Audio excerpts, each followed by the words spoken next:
আসসালামু আলাইকুম।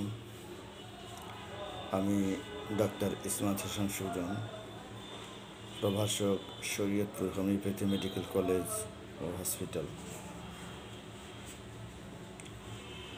আমি বলবো হোমিওপ্যাথি সম্পর্কে। হোমিওপ্যাথি কি? হোমিওপ্যাথি বোঝার আগে আমরা হোমিও শব্দের অর্থটা আগে জানব। হোমিও অর্থ কী? হোমিও এর ডিকশনারির অর্থ হচ্ছে সদৃশ্য বা সিমিলার। কিসের সাথে সিমিলার? যে কোনো একটা বস্তুর সাথে আরেকটা বস্তুর সিমিলারিটি, মানে দেখতে একই রকম, বা একটি শব্দের সাথে আরেকটা শব্দের সাদৃশ্য বা সিমিলারিটি, এটা হলো হোমিও। আর প্যাথি হলো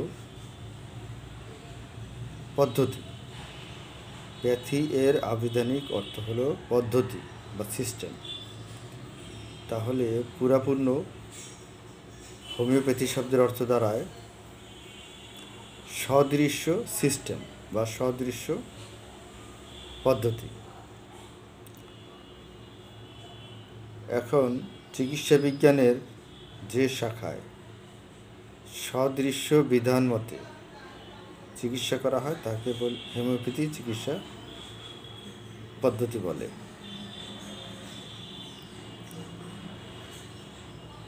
তাহলে কিসের সাথে সদৃশ্য? এই জিনিসটা বুঝতে হলে আমাকে দুইটা বিষয় বুঝতে হবে, একটা হচ্ছে রোগ আর একটা হচ্ছে ঔষধ শক্তি। রোগ এক প্রকার শক্তি যা দেহের মধ্যে স্বাভাবিক কার্যক্রমের বিশৃঙ্খলা ঘটায়, অস্বাভাবিকতা ঘটায়, এটা হচ্ছে রোগ। আর ঔষধ এটা এক ধরনের শক্তি।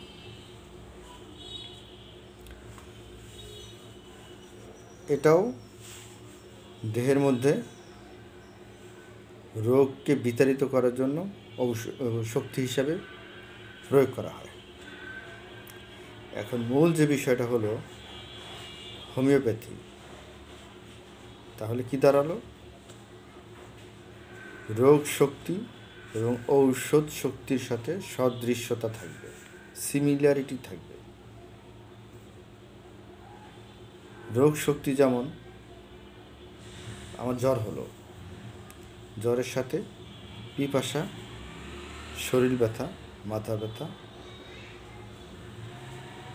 এগুলি আনুষঙ্গিক লক্ষণ হিসাবে দেখা দিল।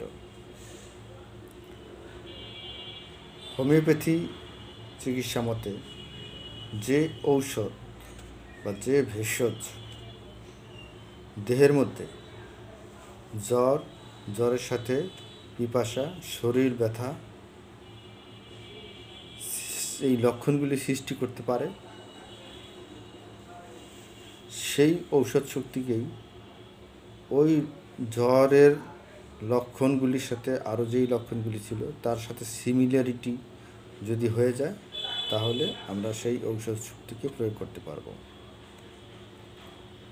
এখানে আরেকটি বিষয় উল্লেখযোগ্য,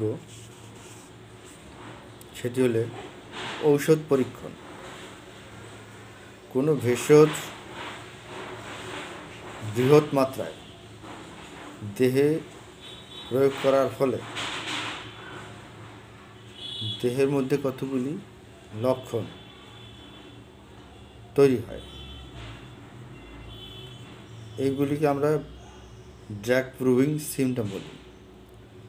যেমন আমি যদি পেঁয়াজ খাই, অনেক বেশি করে পেঁয়াজ খাই, তাহলে চোখ দিয়ে জ্বালা পড়া, চোখ দিয়ে পানি পড়া, এরকম অনেক ধরনের কতগুলি লক্ষণ আমাদের দেহে সৃষ্টি হবে। কিছু শারীরিক লক্ষণ, কিছু মানসিক লক্ষণ,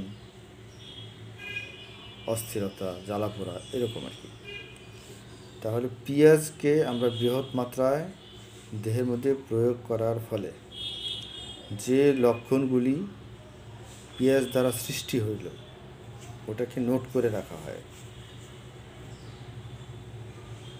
এই পেঁয়াজের লক্ষণগুলি যে নোট করে রাখা হয়, এটা হচ্ছে ম্যাট্রিয়া মেডিকা, অর্থাৎ ঔষধের প্রুভিং সিম্পটমকে লিপিবদ্ধ করে রাখা। ঠিক যখন আমরা অসুস্থ হব, সুস্থ অবস্থায় ভেষজ পরীক্ষণের মাধ্যমে পেঁয়াজ দ্বারা যে লক্ষণগুলি সৃষ্টি হয়েছিল, ঠিক তদ্রূপ লক্ষণ যদি রোগের কারণে সৃষ্টি হয়, অসুস্থতার কারণে সৃষ্টি হয়, তখন আমরা এই পেঁয়াজ নামক ঔষধের শক্তিকৃত অবস্থা সূক্ষ্ম মাত্রায় ব্যবহার করব। এই কথাটা হলো হোমিওপ্যাথি, অর্থাৎ লাইক কিউর লাইক। রোগের চিত্র যেমন, ঔষধের প্রুভিং সিমটম ঠিক হুবহু একই হতে হবে। তাহলে আমরা ওই ভেষজ শক্তিকে বা ঔষধ শক্তিকে সিমিলারিটি লক্ষণের আলোকে ব্যবহার করতে পারব। তখন রোগ দূরীভূত হয়ে যাবে। এই সামগ্রিক কথাটার অর্থ হচ্ছে হোমিওপ্যাথি চিকিৎসা। এখানে আরেকটি বিষয় লক্ষ্য করতে হবে, ঔষধ প্রুভিং, সূক্ষ্ম মাত্রা, স্থূল মাত্রা, শক্তিকৃত ঔষধ, এই বিষয়গুলিকে হোমিওপ্যাথি ঔষধ প্রয়োগের ক্ষেত্রে স্মরণ রাখা কর্তব্য। আমরা কোনো একটি ভিডিওতে আবার এই সমস্ত বিষয় নিয়ে আলোচনা করব। আজ এ পর্যন্তই। ধন্যবাদ সবাইকে।